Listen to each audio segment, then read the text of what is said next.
गंवार जिठानी modern देवरानी। अर्पिता की शादी राकेश से तय होती है, जो एक सरकारी नौकरी करता था। अरे चाची, अर्पिता इतनी सुंदर, पढ़ी लिखी और मॉडर्न लड़की है, फिर कहाँ आप इसकी शादी ऐसे घर में कर रही हैं? अरे लड़का सरकारी नौकरी करता है, इंजीनियर है, खूब कमाता है, खूब मेहनत की है लड़के ने इस नौकरी के लिए। अर्पिता भी राकेश को पसंद नहीं करती थी, लेकिन पिता ने हाँ कर दिया तो शादी के लिए मन मारकर तैयारी कर रही थी। हाँ माँ, चाची ठीक ही तो कह रही हैं। पता है मेरी सहेलियों के पति कितने मॉडर्न हैं। अरे देख बेटा, तू मॉडर्न है ना, वो पढ़ने लिखने वाला गांव का होनहार लड़का है, तू जैसा रखेगी रहेगा। अब तक कोई उसकी केयर करने वाला नहीं था, है तो सिर्फ एक भाई भाभी, और माँ पिता तो गांव में ही रहते हैं। अर्पिता का मुंह बन जाता है। वो पिता के फोन से राकेश का नंबर लेकर उसे मिलने के लिए बुलाती है। आज तो मैं उसे साफ साफ मना कर दूंगी, मुझे नहीं करनी शादी। शक्ल देखी है ना, कपड़े पहनने का तरीका है ना बोलने का। अर्पिता राकेश से मिलने जाती है। अब क्या हो गया, आपने मुझे अर्जेंट मिलने को बुलाया, सब ठीक तो है ना? हाँ सब ठीक है, पर मैं आपसे कुछ कहना चाहती हूँ। आप ना इस शादी से मना कर दे। राकेश की आंखें अर्पिता की इस बात से लाल हो जाती है। वो रूंधे गले से कहता है, लेकिन शादी की सारी तैयारियां हो गई हैं।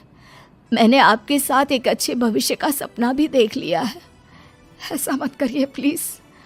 माँ पिता के अलावा मैंने किसी को दिल से अपना माना है तो वो आप ही है। देखिए, मुझे आपसे कोई समस्या नहीं है, लेकिन आप मेरे जैसे नहीं हैं। मैं मॉडर्न लड़की और आप। मैं आपसे वादा करता हूँ, जब तक आपके लायक नहीं बन जाता मैं कभी आपसे बीवी का हक नहीं मांगूंगा। अर्पिता राकेश का प्यार देखकर पिघल जाती है और शादी के लिए हाँ कर देती है। दोनों की शादी हो जाती है, लेकिन शादी के बाद राकेश की भाभी, जो कि पूरी की पूरी देहाती थी। ए राकेश, उठ, जब पानी भर कर ला और तेरी बीवी को बोल के चूल्हा लगा दिया है, रोटी बना ले। क्या है ये सब, और तुम्हारी भाभी इस तरह चिल्ला क्यों रही है? क्या करूं, भाभी ही खाना बनाती है और मुझे पढ़ने के लिए इस घर में रखा, तो मैं घर का सारा काम कर देता हूँ। अब तुम आ गई हो, अपने तरीके से देख लो। ये मकान तो तुम्हारे पापा ने बनवाया था ना शहर में, ताकि बेटा पढ़ाई कर सके। हाँ, पर भाभी ही पूरे घर में रहती है। ठीक है, देखो अब। अर्पिता बाहर जाती है। सूट पहनी अर्पिता को देखकर जेठानी का पारा हाई हो जाता है। ए शहर की हीरोइन, यहाँ ना चलेगा ये सब, समझी? साड़ी पहनो, साड़ी। वो नारंगी वाली निकाले हैं तुम्हारे लिए, जिसमें हरे रंग का फूल बना है, और सीधे पहुंचो रसोई में। मेरे आगे नहीं चलेगा ये सूट बूट का नाटक, समझी? देखिए भाभी, आप बड़ी हैं, आपने राकेश की पढ़ाई में मदद की, लेकिन ये मकान इनके पिताजी का है, तो मैं अपना पोर्शन अलग कर रही हूँ। मैं आज से आपके साथ नहीं रहूंगी। जेठानी का तो मानो पारा ही हाई हो जाता है। और ऐसा कैसे नहीं रहेगी? हाँ, और कौन बोला कि राकेश अलग हो जाएगा? वो अपने भाई के बिना नहीं रहता। आज देखिए तो, देखिए कल के आई छोरी क्या बोल रही है। राकेश के साथ बात हो गई है, मैंने ऊपर का हिस्सा राकेश को दे दिया है, उसकी अपनी जिंदगी शुरू हो रही है, तो अच्छा है ना कि अब रसोई भी अलग हो जाए। अर्पिता राकेश की ओर फक्र से देखती है कि उसने अर्पिता के लिए स्टैंड लिया। अर्पिता बाजार में जाकर सारा रसोई का सामान ले आती है। पिता के दिए सामान से घर सजाती है और अपने तरीके से पूरे घर की सजावट करती है। शाम को राकेश ऑफिस से आता है। कुर्ता पैजामे में राकेश को देखकर, अरे ये क्या पहना है? भाभी सिलती है ना कुर्ता, मैं सारी कमाई भाभी को ही दे देता हूँ। लेकिन अब ना बीवी को देना होगा, क्योंकि भैया भी अच्छी नौकरी करते हैं। भाभी अपने पति का पैसा संभाले और मैं अपने पति का पैसा संभालूंगी। तभी भाभी आ जाती है। अरे देखो, बहुत हो गया। हाँ, अलग रहने तक तो ठीक था, लेकिन पैसा हम एक फूटी कौड़ी नहीं देंगे।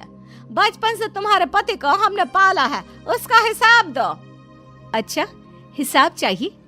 कितना पढ़ी हैं आप जो आपको हिसाब चाहिए? बड़े भाई हैं उनकी, जिन्होंने उन्हें पढ़ाया लिखाया, वो हिसाब मांगेंगे तो जरूर दे दूंगी भाभी। अरे देख, हाँ, अगर तूने पढ़ाई की है तो मैं भी अंगूठा छापना हूँ। अरे 5 की क्लास तक पूरी पढ़ाई की है, समझे? वैसे भी कल इन लोगों के माँ बाबूजी आ रहे हैं गांव से, वही लोग ठिकाने लगाएंगे तुझे। अगले दिन सास ससुर आते हैं, दोनों बहुत ही सीधे लोग। अच्छा किया जो ऊपर के हिस्से में राकेश की गृहस्थी लगा दी। अब दोनों बेटे अपना अपना देख ले। छोटी बहू कहाँ है?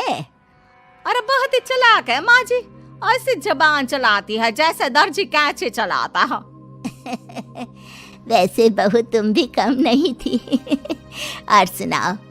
तभी छोटी बहू सास ससुर के पैर छूकर उन लोगों को चाय और नाश्ता देती है। माँ जी, आप थक गई होंगी, मैं खाना लगा देती हूँ, ऊपर आ जाइए चाय पीकर। अरे बस बस, यही रहेंगे वो, क्योंकि बड़ी बहू मैं हूँ। हमेशा से इनके माँ बाबूजी मेरे पास ही आए हैं।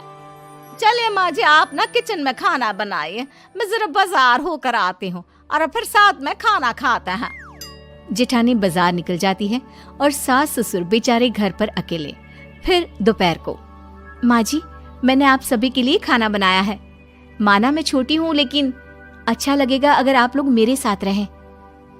वैसे भी यहाँ है कौन बेटा, चलो ऊपर राकेश के पास ही चलते हैं।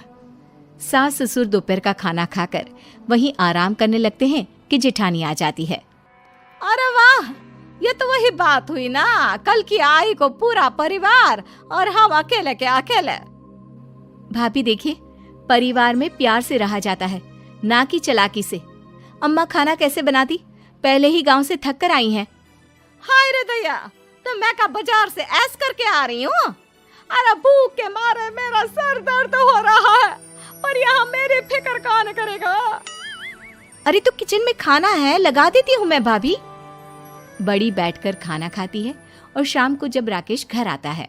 अरे राकेश, तू तो पूरा हीरो लग रहा है इन कपड़ों में। ऐसे कपड़े पहले क्यों नहीं पहनता था? राकेश बीवी की तरफ देखता है और फिर कहता है, माँ पहले पहनाने वाली नहीं थी ना। हाँ हाँ, और हम जो हाथ से सिल कर कुर्ता पहनाते थे उसका का? अरे तुम्हारे भैया तो आज भी पहन रहे हैं। तभी अर्पिता सास के लिए कपड़े और ससुर के लिए शर्ट पैंट ला कर देती है। उन लोगों को फ्रिज से ठंडा पानी और टीवी में फिल्म दिखाती है। अरे कब से इनको बोल रहे हैं कि फ्रिज वाले आओ, लेकिन ये है कि मानत ही ना है। बहू, अब तो तुम ही समझाओ ससुर जी को।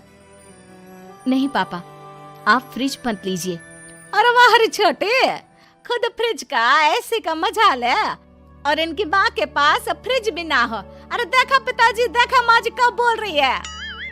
अरे उसकी पूरी बात तो सुन लो कि वो क्या बोल रही है। वो इसलिए क्योंकि अब माँ जी और पापा यहीं रहेंगे मेरे पास।